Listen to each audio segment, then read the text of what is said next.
Mafunzo ya ufugaji wa kuku yamekuwa yakitolewa tu kama segment ndogo. Sasa tunataka tuanzishe mtaala mahususi wa kuzalisha wataalamu wabobevu katika sekta ya kuku.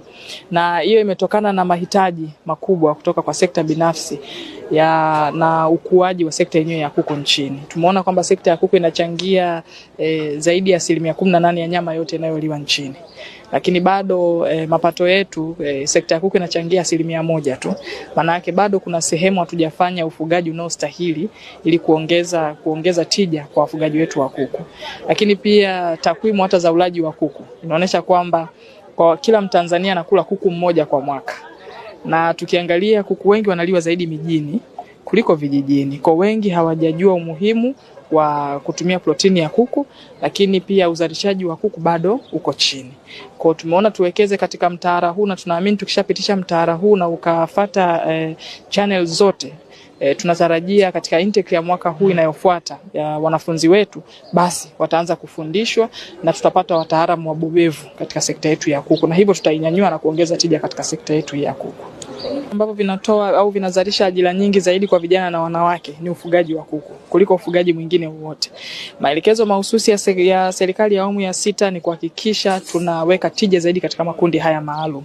Kwa sisi kama wizara tunayasimamia hayo. Na mpango uliopo, kwa mfano kwa sasa hivi tumetangaza fursa. Moja ya fursa hizo ni kutoa mikopo ya uwezeshaji kwa vijana wa kike na wa kiume kwenye ufugaji wa kuku. Kitu ambacho hakikuwahi kutolewa hapo awali.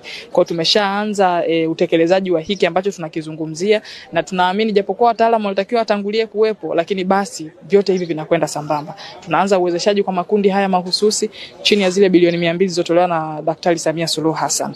Na mimi nitumie tu fursa hii kuwahamasisha vijana wenzangu wa kike na wa kiume kutumia fursa hizi ambazo sisi Wizara ya Mifugo na Uvuvi tumezitangaza. Ufanisi na utekelezaji wa mtaala huu utahitaji uwekezaji wa miundombinu na vifaa vya kufundishia ambavyo kwa sasa ni adimu.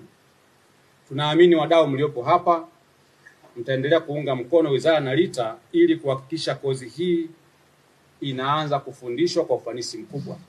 Huu umekuja kwa wakati mwafaka, ambapo serikali ya awamu ya 6 kupitia maelekezo ya Mheshimiwa Rais Dr. Samia Suluhu Hassan imedhamiria kuleta mabadiliko makubwa kwa sekta ya mifugo, ikiwemo sekta ndogo ya kuku. Kwa hiyo mtaala huu mnao upitisha leo tunaamini utakuwa ni chachu ya mabadiliko hayo. Kwa hiyo kikao cha leo ni maalum kwa ajili ya kupitia sasa maudhui au mtaala ambao tayari umehusisha wataalamu pamoja na wadau wote wa sekta kwa ile hatua ya kwanza na ya pili. Na hii hatua ya 3 ni kama ni hatua ya mwisho kwa wadau hawa sasa kuridhia kile tulichokubaliana kwamba kiingie kwenye mtaala tayari kwa ajili ya kufundisha na kuzalisha wataalamu ambao wanaweza kwenda kutoa sekta.